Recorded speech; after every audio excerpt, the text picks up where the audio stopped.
Alright, video vlog check everybody, Azrael here. Di ko madalas ginagawa tong vlog na to, no? Pero isang parang awareness na rin din to, tsaka tulong sa mga kapwa nating vloggers. Vloggers, yung mga gumagamit ng blog site or blogspot or blogger.com na hosting, no, for their blog website or blogs. Kasi na-inform ako ng friend natin si Christian Melanie, yung kanyang blog is na-delete, na-lock by Google kasi si Blogspot is owned by Google. So meron silang mga content policy na nilabas noon pa, but ngayon para nagkakaroon sila ng problema dahil gumagamit sila ng, I think baka AI system, no. Yung ibang mga blog website is na label na flag as gumagamit sila ng malware at merong similar malicious content policy. Nag-research si Melly at nakita niya hindi siya nag-iisa at may mga ganitong problema na mistakenly identified yung mga blog website nila na merong malware at similar malicious content policy na violations, no. So ang ginawa ni Blogspot, nilock nila yung websites at ano yun, possible schedule na yun for deletion.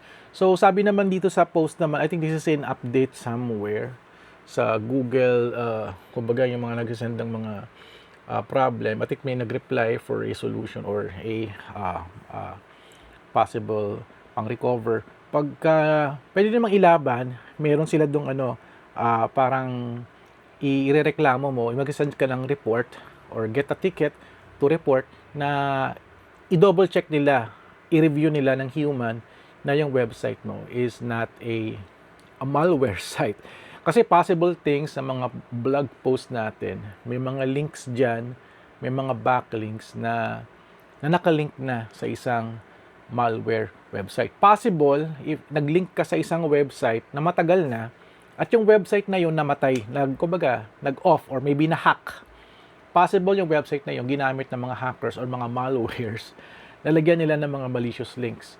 So possible din yun, at minsan may mga nagko-comment na mga tao sa comment board natin, comment section natin sa mga blog website, minsan naglalagay sila ng mga comments na may links, tapos mga script na pwedeng mag-launch ng pop-up ads, nag-launch sila ng something possible din ng mga automatic pop-up ad na magpag-transfer sa isang website. That's very malicious, no? Kasi nangyayari na yun, na-experience ko na yan lahat at nare-recover ko naman yung, hindi naman siya ganun kagrabe dati na nilalak ni Blogspot yung website. Parang nangyayari is, nagkakaroon ako notification na, may mga backlink ka na ganito, you need to delete it right away. So, hinahanap ko yun, binubura ko to resolve that matter. Pero ngayon, nagtataka ako, bakit sobrang dami ng mga na-shutdown ng mga Blogspot website, no? Parang sabay-sabay sila. Marami akong mga kakilala. Ngayon, nag-uusap-usap kami na kung nangyari ba. Swerte na lang ako, hindi ako affected. Pero ginawa ko, I have two blog website. Yung unang-una kong blog na pinakaluma na, almost 2 decades na, at may isa akong ginagamit ko for my branding, PR brands naman. So, ginawa ko is, ginagawa ko dati kasi nagba-backup ako. So, nagba-backup ako ng XML file ng blog pages ko para if ever na ma-shutdown yung blog ko, pwede kong i-upload yung sa Blogspot ulit at marirecover yung buong content post ko, lahat, mga dates, everything. Yung photos, naka-host naman yan sa Google, so okay lang naman yan. Ang importante, wag mababan yung Google account natin. Yun yung pinaka. So nag-post ako ng mga tips sa aking Facebook para at least ma-remind lang yung lahat na mag-backup na, no. So paano mag-backup? First, go to your Blogspot dashboard, tapos pumunta kayo sa settings, and then scroll down and go to manage blog at click nyo yung backup content. Tapos mangyayari naman dyan is si Blogspot, mag-schedule siya ng email para doon mo i-download yung attachment. Andun yung XML file ng Blogspot nyo. Siguro, no, if you have a 5 years content na, siguro sa 20 MB lang yung file. Baka maglalagay si Blogspot ng Google Drive link to download it, no. Kasi dati, mga 2 decades ago, at mga 10 decades ago, 1 decades ago, pag nag-backup ka ng content, automatic may link, mada-download mo na kagad. Ngayon, parang binago na nila eh. Parang binago nila. I think, I'm not sure if Blogspot is doing something na to check inactive users, no? Or mga active users. So, pag nag-report ka at sinabi mong mali yung ginawa ni Blogspot na burahin yung blog site nyo, dahil I'm sure ka naman na hindi naman siya may malicious content, no? May malicious link at very confident ka, possible na ibalik nila yung kaagad. Importante lang kasi malaman ni Blogspot na may mga users na active. Problema, since AI system na yung ginagamit, well, it's very smart naman talaga. May mga possible yung mga AI minsan nagkakamali naman din yan. So, reading the content policy, si Blogspot may content policy, kinapi ko na lang siya, basahin ko lang dito. Sabi dito, malware and similar malicious content, sabi dito, do not transmit malware or any content that harms or interferes with the operation of the network server and other user devices or other infrastructure. Sabihin yon, possible na yung mga malware links na yon, it's a way of infecting everyone. So pag pumasok yung malware virus na yan sa isang link, matransfer sa computer mo, possible niya kakalat yan sa buong network at makakasira siya ng infrastructure. That's a very good protection na ginagawa niya. Yun nga lang, minsan nagkakamali din yung mga AI, nagkakamali din yung mga tech na to. Kaso nga lang, it's possible na mali sila, possible na may problema yung site nyo.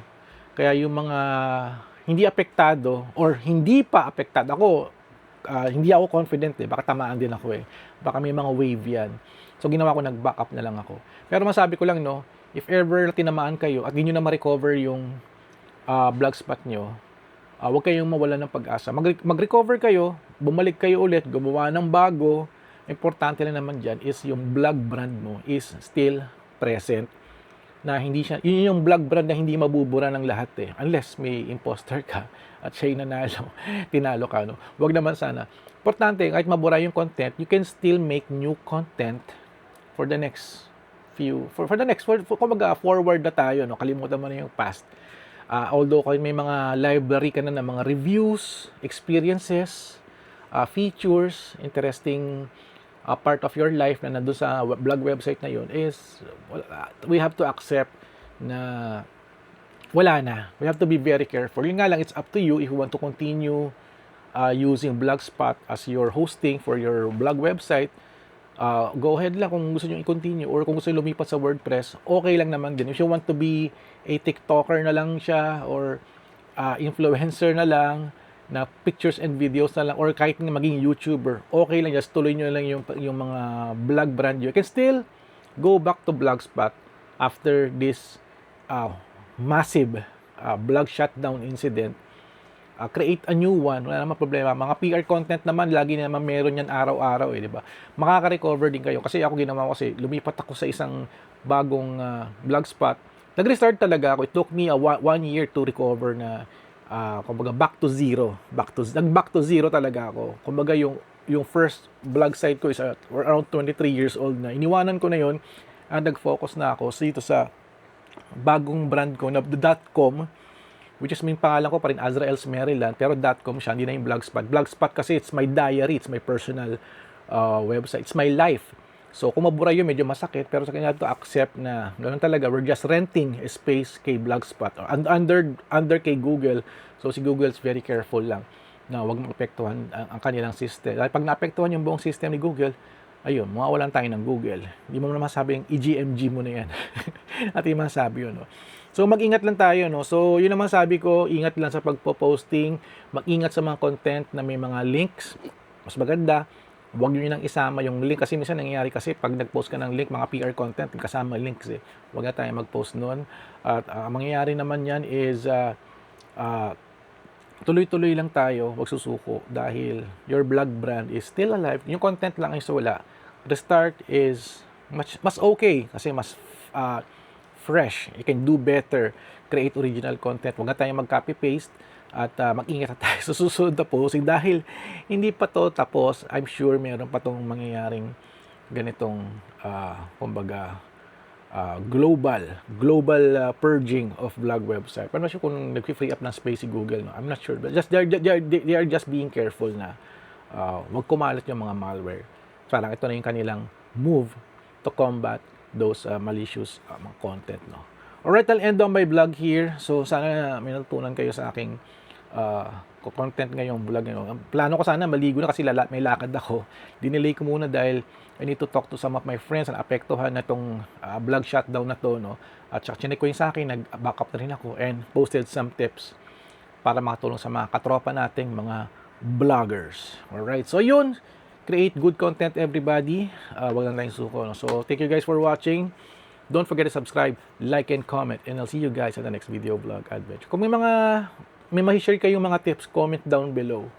Let's talk, let's engage, let's help one another about content creation. Alright, so kita-kits sa next event. Bye.